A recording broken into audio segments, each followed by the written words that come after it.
Here's a story that reminds you that civil asset forfeiture is apparently still a thing.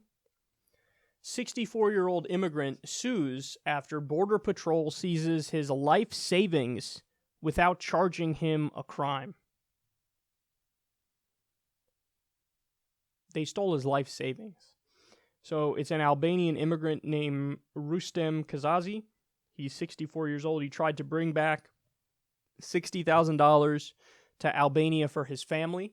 Now, admittedly, listen, if you're carrying around $60,000 in cash, that is suspect. You know, that's a reasonable position for the government to take. But his explanation makes perfect sense. He says, listen, I was worried about the massive corruption in Albanian banks, so I didn't wire it because I was afraid it would get stolen. So I wanted to bring it physically. Well, it turns out that Customs and Border Protection saw it, and they said, oh, he was trying to conceal it. So they took it. They seized it.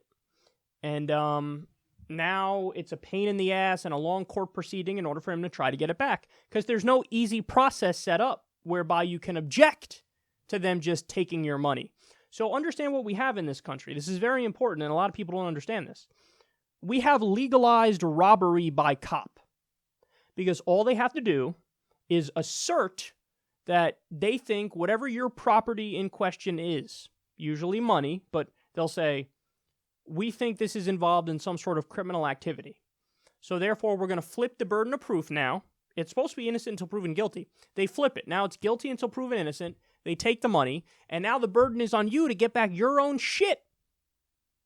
The part of this story that really pissed me off is they go on to explain that when he did his withdrawals from the bank, he did it in a way where he didn't trigger an inquiry, because I forget what the number is, $5,000 or $10,000, but if you're doing withdrawals of $5,000 or over $5,000 or over $10,000 or whatever that line is, then you trigger an automatic inquiry where people are like, hey, what's going on here, man? This is weird. Why are you taking out all this money? So, but what he did is he stayed under that line, and they were like, the fact that he stayed under the line that would trigger an inquiry led us to do an inquiry. Fuck you talking about, man? Well, that means by definition he was trying to be like, hey, this shouldn't be suspicious. I'm going to keep it under the line just so everybody knows it's all good here. But he did that, and then they still did an inquiry. So then why even have the line? If you're just going to check it whether it's under the line or you're going to check it whether it's over the line, why even have the fucking line? There's so many layers of absurdity in this story that get me angry. It seems like the people at Customs and Border Protection were just busybodies, and they're like, I don't know, let's try to fucking find a way to fuck with people. And so they're like, I don't know, take this guy's money. So now he's going through this long proceeding. Obviously, I hope he wins. And remember, the federal government seized more than $2 billion in assets last year through civil asset forfeiture.